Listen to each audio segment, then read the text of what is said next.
Meus cumprimentos a todos. Coube a mim fazer o encerramento. Eu queria dizer que a CNA se sente extremamente gratificada por esse evento, que julgo de sucesso, face ao nível de informações que nós tivemos aqui hoje, a riqueza de dados, de detalhes, que certamente muito vão contribuir para que a gente consiga avançar na discussão desse tema tão atual e tão importante para todos nós.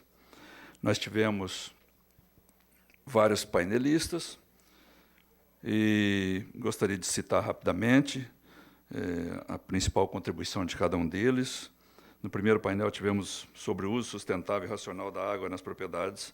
O Dr. Marlos, da FAO, trouxe a sua experiência na Austrália, um país carente de água, e uma experiência muito rica também, e ressaltando que a água lá é um bem econômico, que é cobrada a água, e que sempre, nas crises como essas que eles viveram, sempre eles encontram uma oportunidade. O doutor Cristiano, em seguida, ressaltou que a irrigação não é a vilã do meio ambiente, destacou o papel da mídia e dos professores na deformação desse fato, e disse que nós temos que estabelecer uma comunicação positiva com a sociedade, que o produtor é o produtor rural é produtor de alimentos, mas é produtor também de água, e que o nosso problema é uma gestão ineficiente e a dificuldade do Estado em perceber a importância da irrigação. Ressaltou também o problema da burocracia para licenciamentos, a burocracia que envolve e que o produtor tem que enfrentar. O João Viegas também trouxe um exemplo de sucesso na irrigação lá no Rio Grande do Sul, através de uma associação de produtores, uma gestão privada do negócio deles, de muito sucesso, ressaltando sempre que também a agricultura não é perdulária e nem poluidora. E destacou a diferença entre uso e consumo, que eu gosto muito de ressaltar isso. Quer dizer, há uma confusão entre o uso e consumo de água, que são coisas, me parecem, bastante diferentes. No segundo painel, tivemos um painel sobre tecnologia na irrigação. O primeiro foi o Dr. Boaz Almaranes, de Israel, já meio brasileiro, mostrou a experiência de Israel, de como produzir e conviver com pouca água, destacou a importância do reuso da água em Israel e o ambiente muito favorável ao investimento em tecnologia, a criação de empresas de alta tecnologia, e a irrigação está nesse contexto. O Dr. Linneu da Embrapa, Linneu Neiva, disse que produzir alimentos precisa de água e mostrou um quadro sobre o crescimento populacional e demanda de alimentos e de água no futuro, e que o mundo precisa estar atento a isso, a responsabilidade do Brasil estabelecida pela FAO nesse contexto, como produtor de alimentos, o quanto nós precisamos crescer, que somente a tecnologia vai permitir o aumento de produtividade, já que hoje nós estamos com dificuldades de avançar em novas áreas, em função da legislação extremamente restritiva que nós temos, e que a irrigação é fundamental nesse processo para incorporarmos um contingente que estava estabelecido em 30, mas que ele já falou em 61 milhões de hectares irrigáveis. O senhor Alessio Marostica, produtor rural de Cristalina, do Sindicato Rural, mostrou como eles elevaram de 300 milhões de toneladas para 3 milhões a produção no município de Cristalina, através dos projetos de irrigação. Destacou a importância de se reservar água, da água que se perde da chuva, que um pequeno contingente só hoje que é armazenado, e a importância de reservar, e a importância também de envolver a comunidade nesse debate e se enxergar para que ela tenha conhecimento da realidade do produtor rural. No painel 3, sobre governança da água, experiências internacionais, tivemos a palestra inicial da doutora Glenda Humston, que falou sobre estratégias e planejamento, a integração de campo e cidade para mitigação de conflitos sobre o uso da água, que é muito importante isso, a busca, porque há uma constante busca de culpados quando há crise hídrica, a importância de se produzir informações para um banco de dados para tomada de decisões, para que a gente não cometa erros, e os instrumentos econômicos que são fundamentais para se modernizar equipamentos, modernizar máquinas para a irrigação.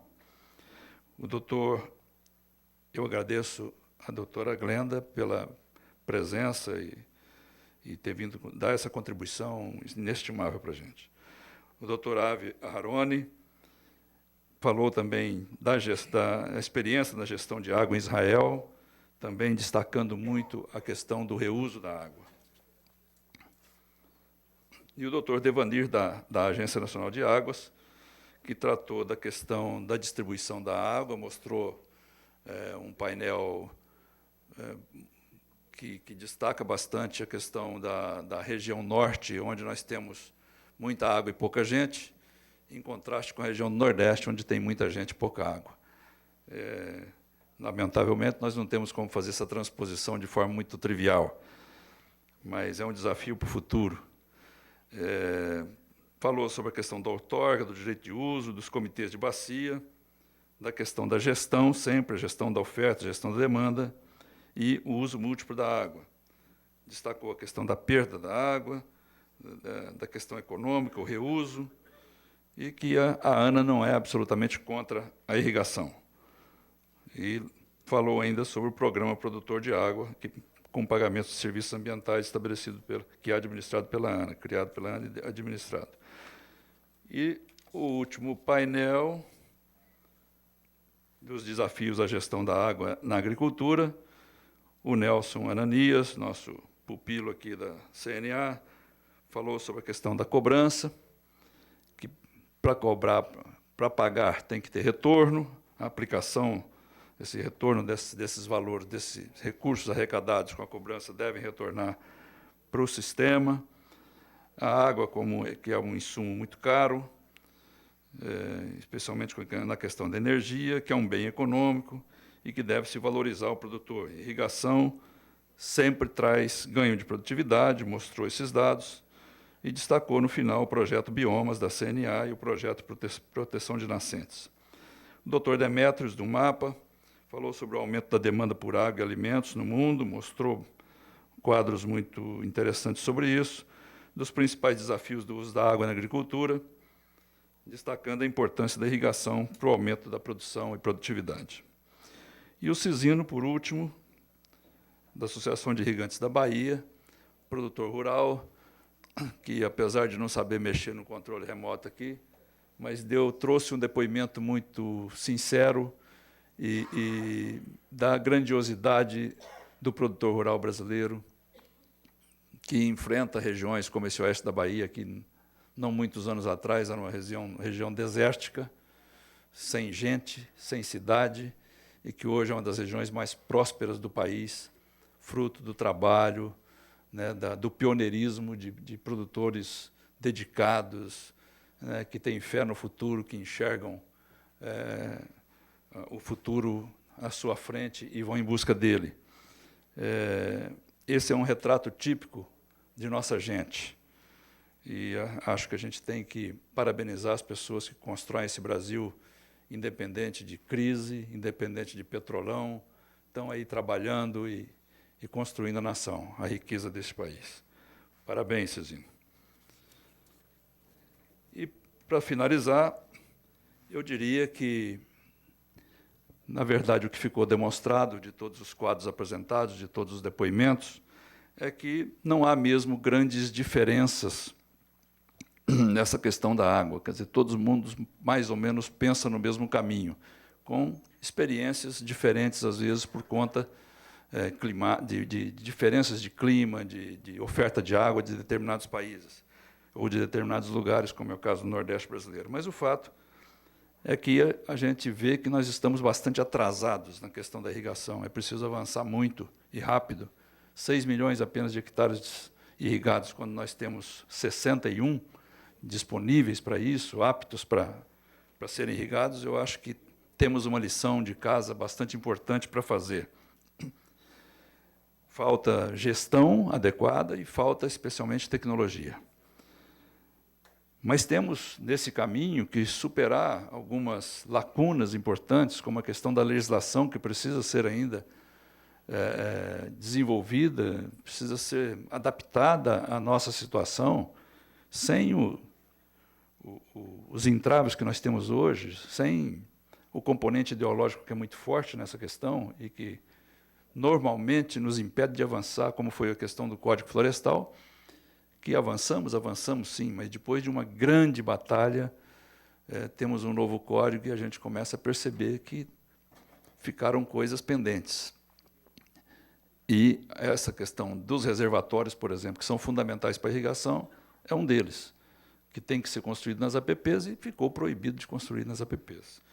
Então, são novas discussões que têm que ser travadas com base em dados científicos e não em achismos, e não em má ciência, mas em uma coisa que nós temos que buscar nos aproximar das instituições de pesquisa para realmente ter um embasamento técnico adequado para fazer uma discussão madura, uma discussão que realmente a gente possa avançar. É preciso destruir os chamados hidromitos.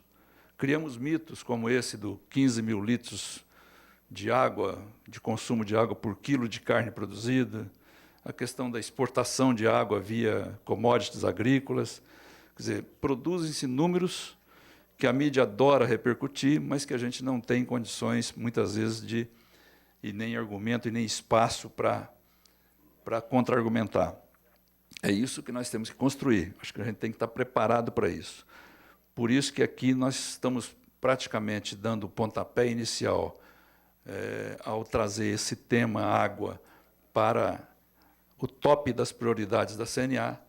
Vamos trabalhar cada vez com mais afinco nisso, para estabelecer realmente uma política que possa produzir resultados nessa questão e possa permitir que o país ocupe o lugar de destaque que ele almeja na questão da produção de alimentos para o mundo. Agradeço a todos os palestrantes, a todos os presentes que estiveram aqui conosco nesse dia. Agradeço especialmente os palestrantes que vieram de fora, porque não é fácil, estamos bastante longe. A doutora Glenda ainda está aqui com a gente, e espero, doutora Glenda, que na próxima vinda a senhora possa encontrar um país que já mudou de patamar nesse tema. Muito obrigado a todos.